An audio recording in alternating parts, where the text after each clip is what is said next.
Board पर आप कई शब्द देख रहे हैं, बहुत कुछ लिखा हुआ है। ऊपर सबसे पहले औसत चाल लिखा हुआ है। इसके बाद कुछ पॉइंटर्स लगे हुए हैं, क्योंकि औसत चाल से आप अवेयर होंगे कि रियली में यह क्या होता है। हालांकि बहुत लोगों को कंफ्यूजन होती है कि औसत को अलग तरह से इंटरप्रिटेट करें, चाल को अलग तरह से सोचें। तो जैसे ही अगर आपके मन में दो अलग अलग थॉट आएगी, औसत को आप अलग कंसीडर करें, चाल को अलग कंसीडर करें, तुरंत ही यह प्रोसेस एकदम से डिफरेंट हो जाएगा और आप गलती करने लगोगे। लेकिन अगर अवेयरनेस है, अगर आप थोड़ी बहुत भी जानकारी रखते हो, तो आपके सामने यह 4 से 3 कैटेगरी के सवाल आपकी परीक्षा में पूछे जाते हैं, जिसमें एक को तो मैंने साफ साफ मना कर दिया कि ऐसा सवाल कभी आता ही नहीं है। ठीक है, ऊपर लिखा हुआ है, हालांकि वो पहला पॉइंटर हो सकता है कि दूरी के साथ समय दिया हो। उसका कारण है, मैं आपको बताता हूं क्यों नहीं आता है। कुछ अगले पॉइंटर्स हैं जिनके सवाल आपको हर बार परीक्षा में देखने को मिलते हैं, जो एवरेज स्पीड से होते हैं। मैं उनके सवालों को भी हल करता हूं और क्लियरली आपको कॉन्सेप्ट भी कंफर्म करता हूं। सभी रेलवे के अभ्यर्थी जिनको एलपी देना है, जिनको एनटीपीसी देना है, जिनको ग्रुप डी देना है, इस सवाल के नेचर को, पैटर्न को समझ लें। यूपी पुलिस, यूपीएसआई वाले भी सवाल के पैटर्न को अच्छी तरह से देख लें। इवन आप कोई भी परीक्षा देते हैं तो आपको इन सवालों पर दिल को बिल्कुल दिमाग लगाना चाहिए, इनको एकदम फोकस करके समझना चाहिए। मैं यहाँ पर इन सभी पैटर्न्स को लेकर चल रहा हूँ, अब ध्यान से मेरी बात को सुनिएगा। सबसे पहले मैं अगर एक शब्द आप लोगों के सामने एक्सप्लेन करूं, एक वर्ड लिखा है एवरेज और एक वर्ड लिखा है स्पीड। दो शब्दों का कॉम्बिनेशन है, बट इंपॉर्टेंट टॉपिक है। एवरेज को हिंदी में हम लोग औसत कहते हैं और चाल होती है स्पीड, मतलब इसको आप चाल कहते हैं। अब अगर आपसे मैं पूछूं कि औसत क्या है, जनरली सबको पता है कि अगर हमें औसत निकालना होता है तो हम पदों का योग कर देते हैं। जो पद हमको दिए जाते हैं उनका हम योग करते हैं और पदों की संख्या से हम इसको भाग करते हैं। ठीक है, पदों का योग करते हैं और पदों की संख्या से भाग करते हैं। जैसे अगर मैं आपसे पूछूं कि एक क्लास है, उसमें जितने बच्चे हैं, सबने एक परीक्षा पार्टिसिपेट की, परीक्षा में सबने भाग लिया, उनके अंक क्या हो, अंकों का औसत क्या होगा। तो आप जितने बच्चे रहते हैं उन सभी के अंकों का योग करते हैं, उनके योग से, उनके योग को उनकी संख्या से भाग करते हैं, हमें पता चलता है औसत अंक क्या है। अगर एक समूह है जिसमें आप सबकी अलग अलग आयु देख रहे हैं, क्लासी है, उनमें सबकी उम्र अलग अलग है, मैंने कहा आयु का औसत बताएं, आपने सभी आयु को जोड़ा बटे संख्या किया तो आपको आयु का औसत मिला। भार का औसत, आय का औसत, खर्च का औसत, each and every average is totally based on the sum of the terms divided by the number of terms. जैसे अगर आपको मैं कह दूं कि एक क्लास में अगर कुछ बच्चों ने टेस्ट परफॉर्म किया, किसी को 5 नंबर, किसी को 8 नंबर, किसी को 13 नंबर, किसी को 7 नंबर, किसी को 10 नंबर मिला, 20 का पूर्णांक था। मैंने कहा औसत क्या होगा, तो आप तुरंत क्या कह सकते हैं बताइए। आप कहेंगे सबको जोड़ दूं। सबको जोड़ दिया आपने, कैसे जोड़ा, 13 7 20, 10 30, 30 8 38, 38 5 43 हुआ। 43 को आपने 5 से भाग किया, 5 8 40, 5 6 30, 8.6 इसका औसत हो गया। अब यहीं पर आपके सामने अगर मैं एक सवाल ऐसे इसी कंडीशन पर दे दूं तो बहुत सारे लोग के मन में देखिए एक सही थॉट आएगी। जैसे मैंने कहा अगर मुझे एक यात्रा करनी है, यात्रा को मुझे ए स्थान से बी स्थान तक करना है, बी स्थान से सी स्थान तक, सी स्थान से डी स्थान तक। इस दौरान मेरी चाल थी 10 किलोमीटर प्रति घंटा, इस दौरान मेरी चाल थी 20 किलोमीटर प्रति घंटा, इस दौरान मेरी चाल थी 30 किलोमीटर प्रति घंटा। मैंने कहा कि मेरी चाल का औसत निकालो, औसत। अब इस हिसाब से अगर हम सोचने लगे कि जब हम आयु का औसत निकालते थे तो आयु को जोड़कर संख्या से भाग करते थे, भार का औसत निकालते थे तो भार को संख्या से जोड़कर भाग करते थे, भार को जोड़कर संख्या से भाग करते थे। मार्क्स का, अंकों का औसत निकालना है तो अंकों को जोड़कर संख्या से भाग किया। तो क्या उसी प्रकार से मैं सभी चालों को जोड़ दूं, 30 30 60, और 60 को मैं यहाँ पर 3 से भाग करूं तो औसत यहाँ पर 20 आ जाए। तो क्या यह सही प्रोसेस है? ये सही प्रोसेस नहीं, ये गलत प्रोसेस है, क्योंकि अभी तक तो आपने केवल औसत निकाला, अभी चाल का उपयोग ही नहीं किया। दरअसल हम चाल को जानते हैं, चाल क्षमता को दर्शाता है। ठीक है, चलने की दर को दर्शाता है। जब हम कोई यात्रा कुछ समय में पूर्ण करते हैं तो हमसे पूछा जाता है कि आपने यूनिट समय अर्थात एकांक समय, मतलब 1 घंटे में 1 मिनट में कितनी यात्रा तय करी है। जब चाल की बात होती है तो हमेशा दूरी बटा समय होता है। दूरी को हमने कितने समय में तय किया, उसी को हम चाल कहते हैं। इसलिए जब हमसे अलग अलग दूरियां देकर के औसत चाल पूछता है तो औसत चाल के लिए हम एक सिंपल फार्मूला लगाते हैं। औसत चाल कभी भी, क्योंकि हम जब कोई यात्रा करते हैं तो निश्चित तौर पर हम में से प्रत्येक व्यक्ति कभी भी सर्टेन फिक्स स्पीड से यात्रा नहीं कर पाता है, उसे अपनी चालों को बदलना ही पड़ता है। कभी ब्रेकर्स होते हैं, कभी जाम होता है, कभी बारिश होती है, कभी तूफान होता है, या कोई भी ऐसी सर्टेन अनसर्टेन कंडीशंस आती है जहां पर हम अपनी चालों में परिवर्तन करते हैं। तो औसत चाल हमेशा कुल तय की गई दूरी, ठीक है, कुल तय की गई दूरी अर्थात कितनी दूरी आपने तय करी बटा कुल लगा समय, कुल लगा समय, ये क्या होता है बताइए, ये औसत चाल होता है। हमेशा total distance travel divided by total time taken is called the average speed, इसी को औसत चाल कहते हैं। मतलब किसी भी यात्रा की कुल कितनी दूरी, अब इस सवाल में कहीं दूरी तो मेंशन थी नहीं कि अगर आपको पता होता कि ए से बी तक कितनी दूरी थी, बी से सी तक कितनी दूरी थी, सी से डी तक कितनी दूरी थी, और उसको अगर हम लोग समय से, कितना समय, हम यहाँ पर कोई समय भी नहीं पा रहे, कितने समय में हमने अलग अलग कवर किया, कुल दूरी को कुल समय के भाग योग से भाग करते तो जाकर एवरेज स्पीड पता चलती। तो यही मैंने आपको पहली सिचुएशन में लिख करके भी दिया है कि अगर ऐसी कंडीशन आ जाए, ऐसी कंडीशन आ जाए कि आपके सामने कोई यात्रा हो जो हम अलग अलग सिचुएशंस में तय कर रहे हैं। मैंने स्थान ए से चलना शुरू किया, स्थान बी तक गए, 100 किलोमीटर की दूरी थी, करेक्ट है। इस समय इस 100 किलोमीटर की दूरी को मैंने 4 घंटे में तय किया। इसी तरह से अगर हम स्थान बी से स्थान सी तक गए जो कि 80 किलोमीटर की दूरी थी, जिसको मैंने 2 घंटे में तय किया, करेक्ट है। ऐसे ही अगर हम लोग सी से डी तक गए जो कि यहाँ पर मान लीजिए 120 किलोमीटर की दूरी थी, जिसको हमने 5 घंटे में तय किया। अब आपसे अगर मैं कह दूं कि औसत चाल बताएं क्या होगा, तो औसत चाल आप तुरंत कहोगे क्या? औसत चाल आप तुरंत कहेंगे कुल तय की गई दूरी बटा कुल लगा समय। तो तय की गई दूरियों में हम सारी दूरियां जोड़ दें, 100 है प्लस 80 है प्लस 120 है, बटा हमारे पास जो समय लगे हैं 5 2 7 4 11 है। सारे समयों को हमने जोड़ दिया। जोड़ने पर देखिए क्या हो रहा है, ये 200 और एक 300 हो गया। 300 बटे हमने 11 कर दिया। 11 दूना 22 होता है, 8 जीरो, 11 सते 77 होता है, 77 3 80 होता है, 3 बटे 11, इतने किलोमीटर प्रति घंटा ये हमारी एवरेज स्पीड हो गई। अब ये सवाल मैं आपको सबसे पहले बता दूं कि कभी भी एग्जाम में नहीं आएगा, ठीक है, कभी भी एग्जाम में नहीं आता है। ऐसा क्यों? क्योंकि अब आप आ ही जाए तो मैं ऐसा नहीं कहूंगा कि मतलब नहीं ही पूछेगा, लेकिन मेरी जानकारी के हिसाब से ऐसा सवाल परीक्षा में नहीं आता है। क्यों नहीं आता है? क्योंकि आपने जिस फार्मूले को लिखा उसका नाम क्या था? औसत चाल। और उस फार्मूले से ही चैप्टर, एक टॉपिक बना हुआ है जिसमें हमने कहा कुल डिस्टेंस मतलब कुल दूरी, कुल दूरी और लगा कुल समय ना। अब ऐसा कोई सवाल जिसमें जो फार्मूले के टर्म है अगर वही डेटा दिया है तो सवाल का स्तर बिल्कुल शून्य हो जाता है, क्योंकि आपको टोटल डिस्टेंस दिए हैं जिनको जोड़ना है, टोटल टाइम दिया है जिनको जोड़ करके भाग करना है, सिंपली सवाल हल हो जाएगा, इसमें कुछ भी करने की जरूरत नहीं रहेगी। तो ऐसे सवाल आपको परीक्षा में बहुत ही कम मिलते हैं या ना के बराबर मिलते हैं, आप बिल्कुल दिमाग में रखिएगा। एक बात मैं आपको बता देना चाहूंगा, हालांकि मैंने इसको करके दिखा दिया, जो एवरेज होगा औसत, औसत हमेशा प्रत्येक चालों, हालांकि इसमें कोई चाल तो दी नहीं गई है, जो चालें अलग अलग दी जाती हैं मिनिमम चाल से ज्यादा रहेगा और मैक्सिमम चाल से कम रहेगा। वैसे भी औसत का यही नेचर होता है। ये पहली कंडीशन थी जब हमारे साथ क्या क्या पता था, जब डिस्टेंस अर्थात दूरी, डिस्टेंस अर्थात दूरी के साथ हमें क्या दिया था? टाइम। टाइम का मतलब समय दिया था। ये सिचुएशन मैंने आपसे कहा कि एकदम ना के बराबर होती है, कभी मतलब ये सिचुएशन आती तो है बट ये सवाल एग्जाम में बिल्कुल नहीं पूछे जाते हैं, बहुत ना के बराबर पूछे जाने की स्थिति होती है। कंडीशन दूसरी हमारे सामने आती है जो मैंने पहले से पॉइंटर्स आपको दिए हैं। अगर हमने कहा समान समय, समान दूरी, ठीक है, समान दूरी को अलग अलग चालों से चलकर तय करें, ठीक है, चलकर तय करें। अब इस स्थिति को हम जैसे ऐसे सिंपल आपको बता दें कि अगर मान लीजिए ए हम हैं यहां पर हम हैं, ये मेरा घर है, ठीक है, और ये मेरा ऑफिस है, ये मेरा ऑफिस है, और मुझे अपने घर से ऑफिस जाना है, करेक्ट, मुझे अपने घर से ऑफिस जाना है। जाते समय मेरी स्पीड थी, मेरा नाम ए नहीं है, मेरा नाम आप जानते हैं, बताने की जरूरत नहीं है, तो मेरा नाम कुछ है जो आप जानते हैं। मुझे अपने घर से ऑफिस तक जाना था, जाते समय मेरी स्पीड थी ए, ठीक है, मेरी जाने की चाल थी, ये चाल थी। गया मैं ऑफिस, लौटने लगा तो लौटते समय मेरी चाल बदल गई, समय अलग हो जाता है, चाल बदल जाती है, और यहां पर चाल मेरी क्या हो गई? बी हो गई। अब ऐसी स्थिति में हमसे पूछा जाता है कि बताइए औसत चाल क्या होगी, क्योंकि इस समय हमने देखा कि दोनों परिस्थितियों में जाने में और आने में दूरी समान तय हो रही है, ठीक है, दूरी समान तय हो रही है।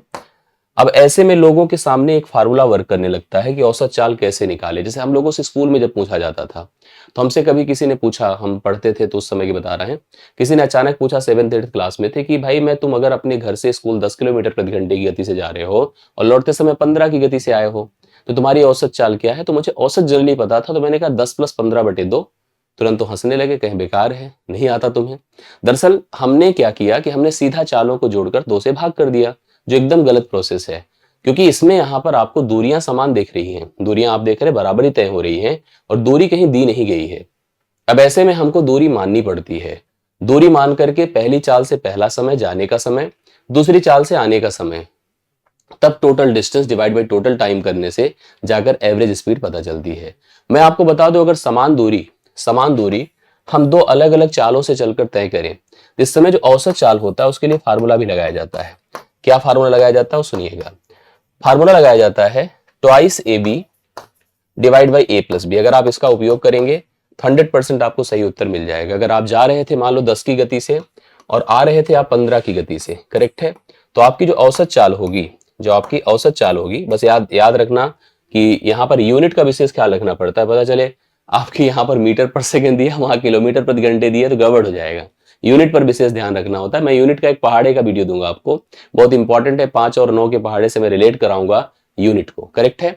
औसत चाल के लिए हम लिखेंगे 2 गुणे ए बी मतलब 10 गुणे 15 बटे आपने कर दिया 15 प्लस 10 या 10 प्लस 15, जो लिखना है लिख सकते हैं। तो हो गया 2 गुणे 10 गुणे 15 बटे आपने कर दिया 25, ठीक है। 5 पचे 25 होता है, 5 दूना 10, 5 तिया 15 होता है, ठीक है। 3 दूना 6 दूना 12 किलोमीटर प्रति घंटा आपकी एवरेज स्पीड है, करेक्ट। आपने देखा होगा 10 से ज्यादा है और 15 से कम है, एवरेज हमेशा ऐसे ही आएगा। बटे हो गया फार्मूला, और हम कभी फार्मूले को प्रायोरिटी देते नहीं, फार्मूले से हमेशा बचने की कोशिश करते हैं, हम हमेशा लॉजिक की बात करते हैं। हमने यही कंडीशन को सामने आपके रखा, हमने कहा ये मेरा घर था, ठीक है, और मेरा ये ऑफिस था। ये आपके घर से आपका स्कूल या आपकी कोचिंग हो सकती है, आपके किसी एक स्थान से दूसरे स्थान की सर्टेन डिस्टेंस हो सकती है। मैंने कहा जाते समय जब मैं जा रहा था तो जो मेरी गति थी वो 10 किलोमीटर प्रति घंटा थी, ठीक है, 10 किलोमीटर प्रति घंटा थी। जब मैं लौटने लगा तो मेरी गति कितनी हो गई, 15 किलोमीटर प्रति घंटे हो गई। अब ऐसे में अगर हमने जो अभी फार्मूला लगाया वो फार्मूला 2 के लिए तो ठीक है, लेकिन अगर यही हम यात्रा 3 बार तय करें, 4 बार तय करें समान, तो फंस जाएंगे, हम नहीं कर पाएंगे, ऐसी स्थिति एकदम बेकार हो जाती है। अब आपको इस समय क्या करना चाहिए सुनिएगा। जाते समय आपकी गति 10 थी और आते समय आपकी गति 15 थी। हम एक ऐसी संख्या सोचते हैं जो 10 से कटे और 15 से कटे, इसी को हम टोटल डिस्टेंस मान लेते हैं, कुल दूरी मान लेते हैं एक तरफ की। 10 और 15 से कटने वाली संख्या 30 हो गई, जो 10 से भी कटेगी 15 से भी। अब हमारी देखिए स्पीड है, क्या है, स्पीड है, ये हमने डिस्टेंस ले लिया और हम टाइम निकालने जा रहे हैं। ये ऐसे ही टाइम एंड वर्क में भी यही लॉजिक होता है। जब हम लोग टाइम एंड वर्क, कार्य और समय पढ़ते हैं, कार्य समय, तो उस समय भी सेम लॉजिक काम करता है। 30 किलोमीटर की यात्रा को अगर आप 10 की स्पीड से चलते हैं, तय करते हैं, तो बोलिए कितना समय लगता होगा, 3 घंटे। जब आप उसी 30 किलोमीटर की यात्रा को 15 की स्पीड से तय करते हैं तो आपको लगता होगा 15 दूना 30 घंटे, करेक्ट, 2 घंटे लगता होगा। अब ऐसे में अगर मुझे एवरेज स्पीड निकालनी है तो हमने कहा था टोटल डिस्टेंस, एक तरफ की दूरी 30 है तो दोनों तरफ की 2 गुणे 30 हो गई, डिवाइड बाई टोटल टाइम 3 और 2 मिलकर के 5, 5 छंगे 30 होता है, 6 दूना 12। तो यहाँ पर एवरेज स्पीड कितनी हो गई बताइए, 12 किलोमीटर प्रति घंटा। एकदम राइट सोल्यूशन है, आप लोग बता सकते हैं, करेक्ट है। जैसे हमने इसी तरह का सवाल यहाँ बनाया, एक हमारे यहाँ कॉलोनी में ही बगल में ही, हालांकि ऐसा बहुत कम होता है, एक त्रिभुजाकार मैदान है। कैसा है, त्रिभुजाकार मैदान है, ABC, करेक्ट है, ये त्रिभुजाकार मैदान है। अब इस त्रिभुजाकार मैदान को हमने कहा ये समबाहु त्रिभुज है। क्या है, ऐसे लिखा रहेगा, फिगर नहीं बनाएगा, एक समबाहु त्रिभुज। समबाहु त्रिभुज का मतलब ही होता है कि सभी भुजाएं क्या होती हैं, समान होती हैं। अगर सभी भुजाएं समान हैं तो इसका मतलब दूरियां भी समान हैं। अब इस समय एक समबाहु त्रिभुज के आकार का मैदान था और मेरे घर के बगल ही था, तो मुझे टहलना हुआ, तो मैंने क्या किया, टहलना शुरू किया। मैंने टहला ऐसे, मैं ऐसे चला कि सबसे पहले मैं स्थान A से स्थान B तक की दूरी को 24 किलोमीटर प्रति घंटे की गति से चलकर तय किया, करेक्ट है। मैंने क्या किया, स्थान B से स्थान C तक की दूरी को 36 किलोमीटर प्रति घंटे की गति से चलकर तय किया। फिर ऐसे स्थान C से स्थान A तक की दूरी को मैंने 48 किलोमीटर प्रति घंटे की गति से चलकर तय किया। अब इस प्रकार से मैंने पूरी यात्रा करी, मैं A से शुरू किया और A पर ही पहुंच गया, ठीक है। अब हमसे पूछा जाएगा इस पूरी यात्रा के दौरान औसत चाल बताएं क्या होगी, करेक्ट है, औसत चाल। अब आप सामने देख रहे हैं कोई फार्मूला काम नहीं करेगा, फार्मूला याद भी करने की जरूरत आपको नहीं है। आपको सबसे पहले कंफर्म था कि जो दूरियां थी अलग अलग इक्वल थी, ए दूरी, प्रत्येक दूरियां समान थी। तो ऐसे में मैंने समझ लिया कि यहाँ पर जब दूरी समान है तो एक चाल कितनी है, 24, एक चाल कितनी है, 36, और एक चाल कितनी है, 48। अब ऐसी एक संख्या सोचिए जो टोटल डिस्टेंस होगी जो तीनों से कटेगी। मैंने टोटल डिस्टेंस के लिए एक संख्या सोचा जो 24 से कटे, 36 से कटे, 48 से कटे, वह संख्या आपकी कितनी हो सकती है? वह 144 हो सकती है। कितना? 144 हो सकती है ना, 144। 144 किलोमीटर की दूरी हो गई। ऐसे आपको नहीं समझ में आता है तो आप प्लान करिए, जैसे कैसे? 24 दूना 48, 48 है तो 24 का काम खत्म। इसमें भी आप देख रहे हैं कि 4 तो इसका काम खत्म ही कर देगा, 3 भी इसके पास है, 3 से एक बार और गुणा करिए, 3 अठे 24, 3 चौके 12, 2 14। अब हम लोग यहाँ पर देख रहे हैं कि यह स्पीड है, यह टोटल डिस्टेंस है। हम लोग अगर समय निकाल दें, टाइम, अगर मैंने 144 किलोमीटर की दूरी को 24 की गति से चलकर तय किया है तो मुझे 6 घंटे लगे हैं। 36 की गति से चलकर तय किया है तो 4 घंटे लगे हैं, और 48 की गति से चलकर तय किया है तो 3 घंटे लगे हैं। अब मुझे अगर एवरेज स्पीड निकालनी है तो टोटल डिस्टेंस 144 तो था लेकिन एक तरफ की था, तो मैंने इसको 3 से गुणा कर दिया, तीनों तरफ की, अर्थात टोटल डिस्टेंस कवर हो गई। टाइम की बात किया, 6 4 10 3 कितना होता है? 13 होता है। अब अगर मैं इसको हल कर लूं, 3 चौके 12, 3 चौके 12, एक 13 की 3 हासिल है, 3 एक के 3 एक 4, 432 हो गया, बटे 13 हो गया। 13 से भाग किया, 13 तिया 39, 39 4 43 4 2, 13 तिया 39, 39 3 42, 3 आएगा, 3/13 किलोमीटर प्रति घंटा। ये उसकी एवरेज स्पीड हो जाएगी, औसत चाल हो जाएगी। करेक्ट है। इस प्रकार से सवालों को हल किया जाता है, जो मुझे लगता है आपको समझ में अच्छे से आ रहे होंगे। फिर मेरे घर के बगल ही एक और पार्क था, जो पार्क वर्गाकार था। क्या था? ऐसे वर्गाकार मैदान था। ध्यान से देखिएगा, क्लियर होगा। ए बी सी और डी, ऐसे वर्गाकार मैदान था। कभी भी वर्ग जानते हैं आप लोग? हाँ, वर्गाकार मैदान था। वर्ग की सभी भुजाएं क्या होती है बताएं? समान। यह भुजा, यह भुजा, यह भुजा, यह भुजा, सबकी सब बराबर हैं। अगर ये वर्गाकार मैदान है तो निश्चित तौर पर सभी भुजाएं बराबर हैं। और मैं क्या किया कि मैं स्थान ए से चलना शुरू किया और मैंने सभी भुजाओं को तय करने का निर्णय लिया। मैं इसकी गति को 15 किलोमीटर, मतलब इस दूरी को 15 किलोमीटर प्रति घंटे की गति से चलकर तय किया। इसको मैंने 8 किलोमीटर प्रति घंटे की चाल से तय किया। इसको मैंने 12 किलोमीटर प्रति घंटे की चाल से चल करके तय किया। ऐसे ही इसको मैंने यहाँ पर सपोज करिए 10 किलोमीटर प्रति घंटे की चाल से चलकर तय किया। अब मुझे इस पूरी यात्रा का औसत चाल निकालना है, एवरेज स्पीड निकालना है। मुझे पता है कि मैदान वर्गाकार है। अगर मैदान वर्गाकार है तो सभी भुजाएं बराबर हैं, मतलब सभी दूरियां बराबर हैं। ऐसे में अगर हम एवरेज स्पीड निकालते हैं, ठीक है, एवरेज स्पीड निकालते हैं तो total distance divide by total time होता है। मैंने कि देखा कि चालें हमारी क्या क्या थी? चालें हमारी 15 थी, चालें हमारी 8 थी, चालें हमारी 12 थी, चालें हमारी 10 थी। मैंने इसके हिसाब से टोटल डिस्टेंस एज्यूम किया, सोचा ऐसी संख्या जो प्रत्येक से कटे, 15 से, 8 से, 12 से, 10 से। करेक्ट है। तो हमको वह संख्या नजर आई 120। करेक्ट है, 120 नजर आई। 120 टोटल डिस्टेंस हो गई। अब टोटल डिस्टेंस हो गई, दूरियों की ये हमारे पास स्पीड थी, ये डिस्टेंस हो गई। और टाइम की बात करिए, टाइम देखिए कैसे निकलेगा। मैंने क्या किया, 120 को 15 से भाग किया, 15 अट्ठे 120, 8 से भाग किया 15 हो गया, ठीक है, 12 से भाग किया 10 हो गया, और 10 से भाग किया 12 हो गया। इस प्रकार से मैंने कुल दूरी जो हमारी 120 थी उसको मैंने अलग अलग चालों से चल कर दिया। मेरे पास इतने समय टोटल अलग अलग लगे। मैंने एवरेज स्पीड की बात करी, औसत चाल की, तो कुल दूरी की बात किया जाए तो 120 हमारी एक तरफ की दूरी है। तो 4 दूरियां हो गई, 4 गुणे मैंने 120 कर दिया, डिवाइड बाई मैंने यहाँ पर समयों की बात करी। तो सारे समयों को जब मैंने जोड़ कर देखा तो 15 8 23 होता है, 23 10 33 होता है, 33 10 43 2 45 होता है। जोड़कर देख लीजिए एक बार फिर से, 22 22 10 32 5 37 8 45 होता है। जो कट जाए, 5 9 45 है, 5 24 बार 120 है, 24 पंजे 3 तिया 9 है, 3 अठे 24 है, 8 चौके कितना है 32 है, 32 बटा कितना है 3 है, 10 सही 2/3 किलोमीटर प्रति घंटा, 10.66 हो जाएगा किलोमीटर प्रति घंटा। हमेशा जो एवरेज स्पीड आएगी वो सबसे जो मिनिमम रहेगा ना उससे ज्यादा रहेगी, और सबसे मैक्सिमम से क्या रहेगी, कम रहेगी। इस प्रकार से आपकी इस पूरी यात्रा के दौरान औसत चाल नजर आएगी। आई होप आपको जो है समझ में आया होगा कि जब हम समान दूरियां लेते हैं तो उसको हम कैसे अलग अलग चालों से चलकर तय करते हैं, तो एवरेज स्पीड क्या बन पाता है। इसको आप लोग समझ जाइए, कंफर्म करिए और बताइए कमेंट करके, ठीक है। अब हम तीसरी स्थिति पर आपको लेकर चलते हैं। आई होप इतना क्लियर है। मैं भी आपको पीडीएफ भी दूंगा, इस पर सवाल भी हल करवाऊंगा। सभी लोग प्रॉपर अच्छे से पूरे सेशन को कनेक्ट करिए। सेशन अच्छा लग रहा हो तो लाइक और शेयर करते रहिए। अपने अगर नए हैं, पहली बार देख रहे हैं, तो चैनल को भी सब्सक्राइब कर लीजिए, ठीक है। आइए मैं बढ़ता हूँ। दूसरी देखिए, एक तीसरी कंडीशन में बताता हूं। जब ध्यान से देखिएगा, जब चाल के साथ समय दिया हो, ठीक है, चाल के साथ क्या दिया गया हो, समय दिया गया हो। अब ये सिचुएशन अलग ही आ गई। हमारे पास चाल रहेगी, अलग अलग चालें और उसके साथ समय है, क्योंकि हमको निकालना एवरेज स्पीड। एवरेज स्पीड में हमें कुल दूरी चाहिए और कुल समय चाहिए। बट हमने देखा कि हम एक यात्रा कर रहे थे, ध्यान से देखिए, हम एक यात्रा कर रहे थे, ए स्थान से हम बी स्थान तक पहुंचे। उस समय मेरी जो स्पीड थी वो थी 45 किलोमीटर प्रति घंटा, और इस 45 किलोमीटर प्रति घंटे की चाल से चलकर मैंने इस यात्रा को 29 मिनट में तय किया। 29 मिनट में तय किया।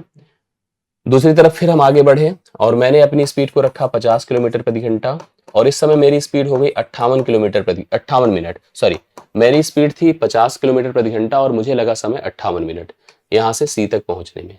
अब हमसे सवाल कहा जाएगा एवरेज स्पीड निकालो। एवरेज स्पीड के लिए नियम क्या है? कुल तय की गई दूरी बटा कुल लगा समय। जो पॉसिबल नहीं, आप कर सकते हैं तो करिए।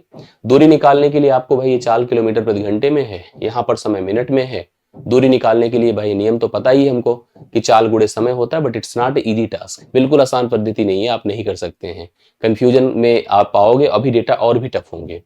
हम ऐसे के लिए एक सबसे शानदार मेथड आपको बता रहे हैं, उसका उपयोग करिए। आप ट्रेडिशनली करके देखना हो तो कर लीजिए, बिल्कुल संभव नहीं हो पाएगा, लगेगा भी 2-3 मिनट लग जाएगा।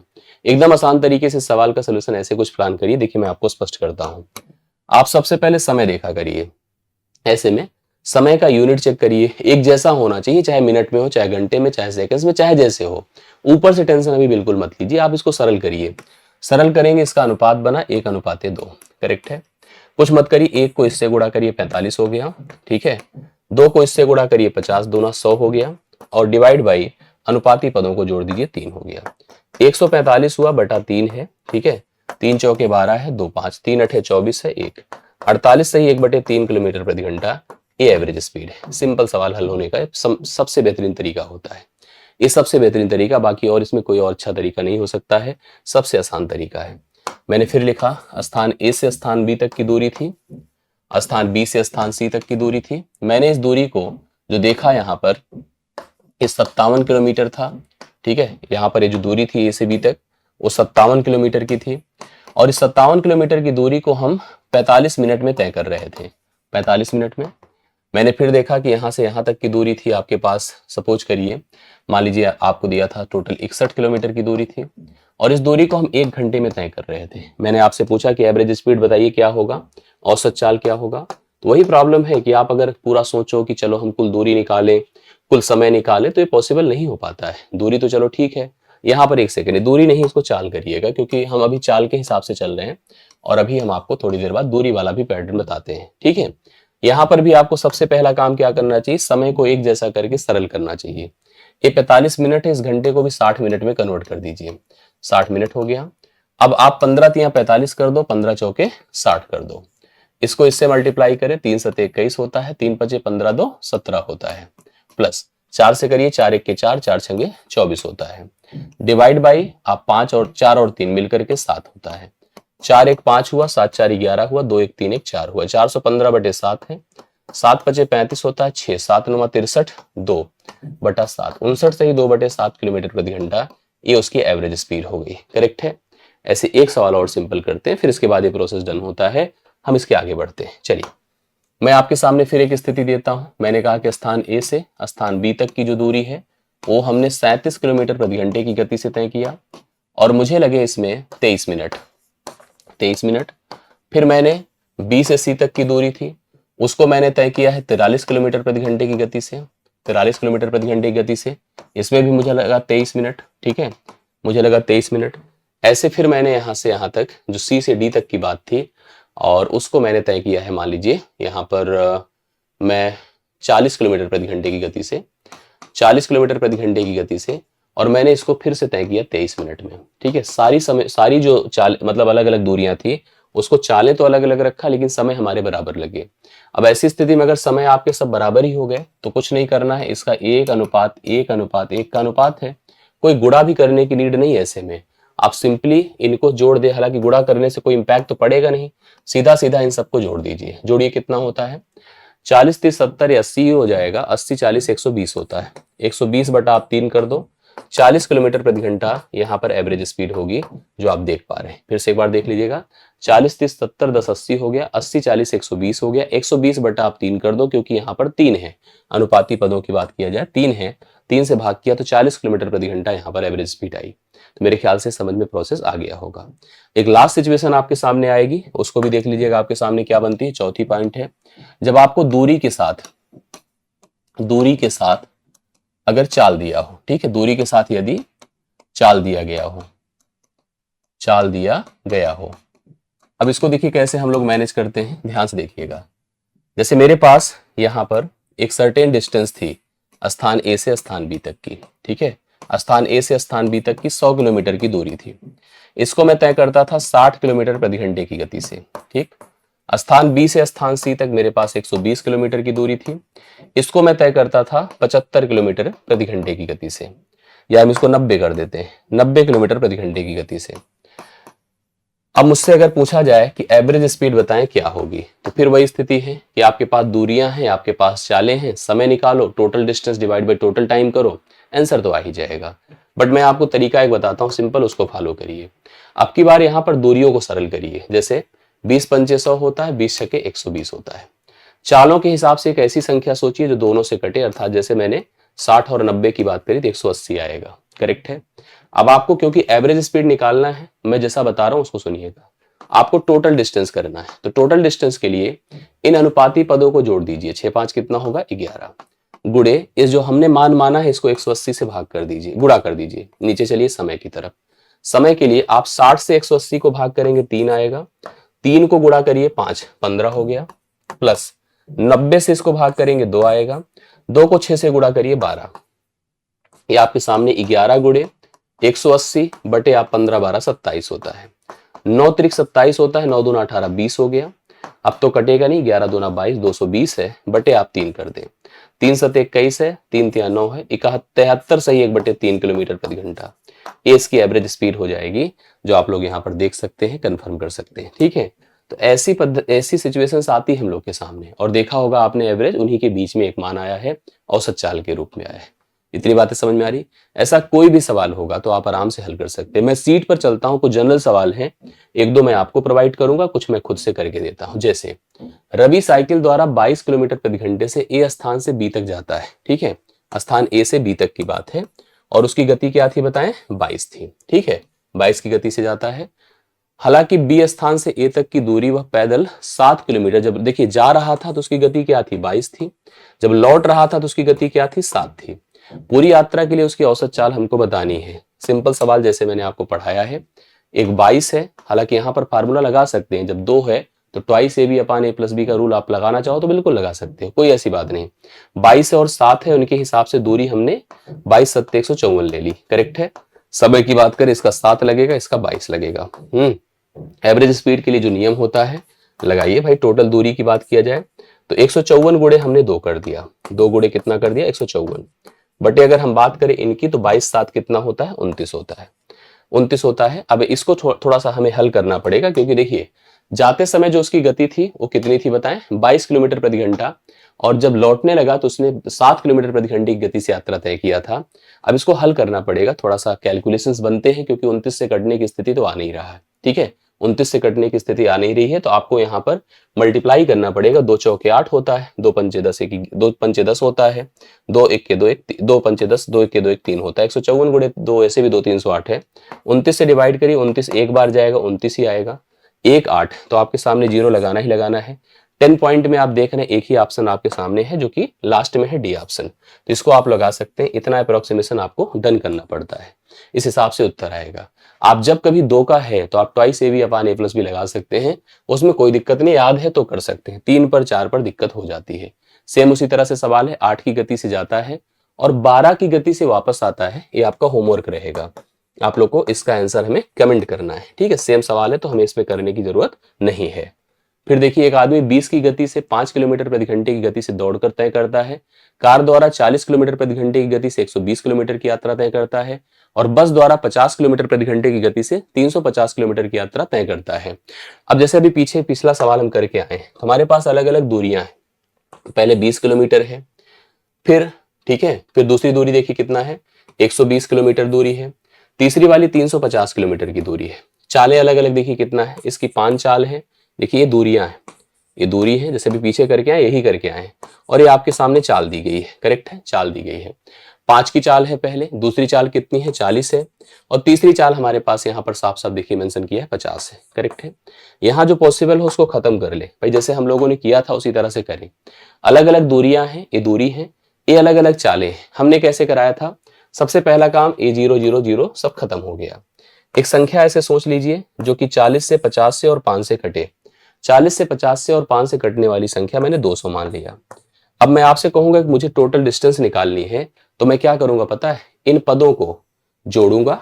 जोड़िए, देखिए कितना हो जाएगा, 35 10 45 2 47 2 49, ये 49 गुणे 200 हो गया। 49 गुणे कितना हो गया 200। नीचे चले चलिए, 5 से इसको भाग करिए, कितना हो जाएगा, 5 से 40, और 40 दूना कितना हो जाएगा 80। ठीक है, प्लस 40 से भाग करिए 5, 12 पंचे 60, 60, 50 से भाग करिए 4, 35 गुणे 4 करिए, कितना हो जाता है 140। ठीक है, 140 60 आपका 200 200 280 हो गया। तो मेरे पास 49 है, ध्यान से देखिएगा, मेरे पास 49 है, मेरे पास गुणे 200 है, ठीक है, बटे मेरे पास 280। ठीक, 7 सते 49 होता है, 7 चौके 28, ये 40 हो गया।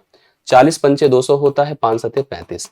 मेरी स्पीड कितनी थी बताएं इस दौरान, जो अलग एवरेज स्पीड बनकर आएगी 35 किलोमीटर प्रति घंटा। यही पैटर्न मैंने आपको पीछे पढ़ाया था। ठीक है, आप ध्यान से देखेंगे तो बन जाएगा। नहीं तो इस सवाल को डायरेक्ट भी सोच सकते थे, उतना टफ सवाल नहीं था। कैसे, मेरे पास दूरियां दी गई थी, मेरे पास चाल दिया था, मैं क्या करता, सीधा सीधा दूरी भाई समय निकाल लेता, 5 चौके 20 आता, 40 दिया 120 आता, 50 सत्ते आता। ठीक है, ये ले लेता, सारी दूरियों को डायरेक्ट जोड़ देता। देखिए जरूरत पड़ने पर लगाइए, जैसी नीड हो उस हिसाब से करिए। 120 और 20 140 हुआ, 350 है। ठीक है, 300 और 400 हो गया, 450 और 90, तो 490। आप सीधा भाग कर दीजिए, जैसे जोड़ के देखिए, 350 था 120, 470 हो गया, 470 में 20 और जोड़ दिया, 490 हो गया। ये 490, 7 3 10 4 14 है, सीधा भाग करिए तो आंसर वैसे भी आ जाएगा। तो बहुत परेशान होने की जरूरत कहीं कहीं नहीं होती है, डायरेक्टली भी आंसर ज्ञात किया जा सकता है। 40 किलोमीटर प्रति घंटे की गति से 48 किलोमीटर की दूरी और 65 किलोमीटर प्रति घंटे की गति से 52 किलोमीटर की दूरी तय करता है। कुल दूरी तय करने पर औसत चाल हमको बताना है, मतलब यहां भी चाल दिया है और दूरी दी है, पिछले एकदम सवाल की तरह है। तो इसका आंसर भी आपको कमेंट करना है, ये भी आपके लिए होमवर्क रहेगा। आप सभी लोग अपने आंसर को हमें जरूर बताएं, कमेंट करिए। करेक्ट है। एक और देखिए सवाल, एक आदमी अपनी साइकिल पर 12 किलोमीटर प्रति घंटे की औसत गति से 10 किलोमीटर की दूरी तय करता है। सेम सवाल है, क्योंकि यहां पर भी वही पैटर्न हम ले रहे हैं, तो हम आपको होमवर्क दे रहे हैं, इसका भी आंसर आपको कमेंट करना है। ठीक है, क्योंकि यहां भी आपके सामने चाल दिया है, हाँ चाल दिया है, चाल के साथ साथ यहाँ पर दूरी दिया है। चाल के साथ जब जब दूरी देगा तो आपको जो पीछे वाला भी पैटर्न पढ़ा है उसी पैटर्न का उपयोग करना है। चाल के साथ दूरी दिया है। लास्ट, अब यहां पर देखिए आपको चाल के साथ समय दिया है, मैं इसको करवाता हूं, जो पीछे एक लॉजिक हमने बताया था। पहली स्थिति में क्या होता है, 70 की गति होती है, 2 घंटे का समय होता है, ये चाल है और ये आपके पास समय है। ठीक है, ध्यान से देखिएगा, 70 किलोमीटर प्रति घंटे की गति है और 2 घंटे का समय है, 2 घंटे में तय किया। फिर आगे बढ़ता है, फिर 80 किलोमीटर प्रति घंटे की गति है और यात्रा को 3 घंटे में तय किया। करेक्ट। फिर इसके बाद आगे बढ़ता है और 1 घंटे में 40 किलोमीटर, फिर अगली गति मेरी 40 किलोमीटर प्रति घंटे है और उसको तय किया उसने 1 घंटे में। करेक्ट है, 1 घंटे में। इस पूरी तरह से उसकी औसत चाल हमको बतानी है। याद करिए, इससे टफ आंकड़े हमने लिए थे, ये तो आसान है। यहां पर रेशियो बना लीजिए, आर आर खत्म हो जाएगा, कोई मतलब नहीं है, सीधा गुणा करिए। 70 दूना 140, ठीक, 80 गुणे 3 240 और ये 40 ही है, बटे अनुपाती पद 2 3 5 1 6, जोड़ के देखिए 240 40 280 380, 380 में 40 जोड़ा 420, 420 बटे हमने 6 किया, 6 सते 42, 70 किलोमीटर प्रति घंटा एवरेज स्पीड हो जाएगी, जो ऑप्शन नंबर ए में आपको दिया गया है। सवाल का हल डन होता है। आशा करता हूं सब समझ में भी आया होगा। आप लोग एकदम तय कर लीजिए, सारे सवाल मैंने कंफर्म कर दिए। एकदम क्लियर रहिए, एकदम कॉन्फिडेंट रहिए। मैं प्रत्येक चीजों के लिए आपसे कहता हूं कि आप इसके पीडीएफ के लिए, इसके नोट्स के लिए, इसके लिंक के लिए, वीडियो के, आप रेगुलर बिहाफ पर जुड़ने के लिए टेलीग्राम ग्रुप को ज्वाइन करे रहें। मैथ्स के इस प्रत्येक एक्टिविटी में आप मेरे साथ बने रहेंगे तो आपको बहुत हेल्प मिलेगी। ठीक है, बाकी अगर कोई कंफ्यूजन हो, डाउट हो तो कमेंट कर दिया करें। अपनी कोई डिमांड हो, कोई टॉपिक स्पेशल हो तो आप हमें बताते रहें, जैसे कि हम रेगुलर बिहाफ पर आपको कुछ ना कुछ मैथ की गतिविधियां देते रहें जो आपके लिए बहुत ही उपयोगी हो। मेरी तरफ से आज के सेशन में इतना ही। अगर अच्छा लगा हो तो सेशन को लाइक शेयर जरूर कीजिएगा। अपने कमेंट से, फीडबैक से जरूर बताइए। अगर प्रॉब्लम्स आई तो भी बताइएगा, सोल्यूशन जो कर सकते हैं उसको भी बताइएगा। और चैनल पर अगर नए हैं तो सब्सक्राइब कर लीजिएगा। मुलाकात नेक्स्ट वीडियो में होती है। Thank you so much. आज के लिए धन्यवाद सभी को।